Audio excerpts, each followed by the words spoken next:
ایک دفعہ انگلی کے اشارے سے ابو لہب نے کہا تھا نبی پاک کو آپ کا ہاتھ ٹوٹ جائے، اللہ نے فرمایا تبت یدا ابی لہب و تب، تو کہتا ہے میرے نبی کا ہاتھ ٹوٹ جائے تیرے دونوں ٹوٹ جائیں گے۔ اور سنو ابو لہب کا حال کیا ہو۔ ابو لہب کا معنی ہے ابو لہب شولوں کا باپ، لہب شولوں والا۔ کیا مطلب؟ ابو لہب اتنا حسین و جمیل تھا کہ اس کے جو رخسار تھے شولوں کی طرح چمکا کرتے، اتنا خوبصورت تھا، لال سرخ رنگ تھا، خوبصورت آدمی۔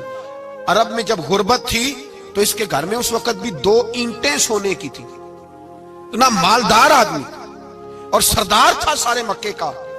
لیکن نبی پاک کی بے ادبی کی، تمہیں پتہ ہی نہیں کہ رب دنیا میں سب سے زیادہ ناراض ہی اس سے ہے جو اس کے رسول کا بے ادب ہے، سب سے زیادہ ناراض ہی اسی سے۔ ابو لہب نہ گیا بدر کے موقع پر، ڈر گیا، کہنے لگا میں نے نہیں جانا، مکے میں رہ گیا، نہ گیا جہاد کے لیے، مسلمانوں کے خلاف نہ نکلا۔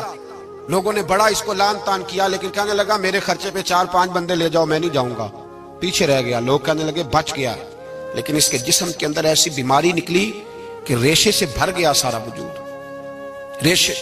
اس کے بچوں نے لے جا کے ابو لہب کو پیچھے ایک حویلی تھی مکے کے باہر، اس میں بند کر دیا، چیختا تھا، چلاتا تھا، بند کر دیا اس کو لے جا کے وہاں پیچھے۔ اور جب اس کو بند کر دیا کمرے میں تو چلاتا تھا، چیختا تھا، کوئی مجھے بچاؤ، کوئی پانی پلاؤ۔ دروازہ توڑ کے باہر نکلا تو چوک میں مر گیا ابو لہب، اتنی بدبو آتی تھی کہ کوئی قریب نہیں جاتا تھا۔ چوک میں لاش پڑی تھی، یہ ہے میت کسی بے ادب کی، منہ دکھانے کے قابل نہیں، ان کے دشمن پہ لعنت خدا کی، رحم پانے کے قابل نہیں ہے۔ چوک میں لاش پڑی ہے، تبت یدا ابی لہب و تب، چوک میں پڑی ہوئی ہے، کوئی قریب نہیں جاتا۔ اس کے بیٹوں سے لوگ جا کے کہنے لگے تمہارا باپ تھا، شرم کرو۔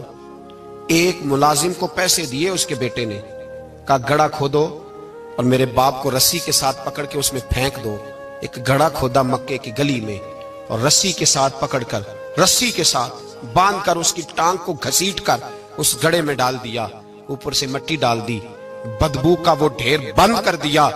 ابو لہب مکے کا سردار تھا، پر جانے کہاں مردود دفن ہے۔ لیکن میانی صاحب کے قبرستان میں جاؤ، میانی صاحب کے قبرستان میں وہ علم الدین جسے اپنا نام بھی نہیں لکھنا آتا تھا، ہزاروں لوگ روزانہ اس کی قبر پہ کھڑے ہوتے ہیں اور رسول اللہ کی نعتیں سناتے ہیں۔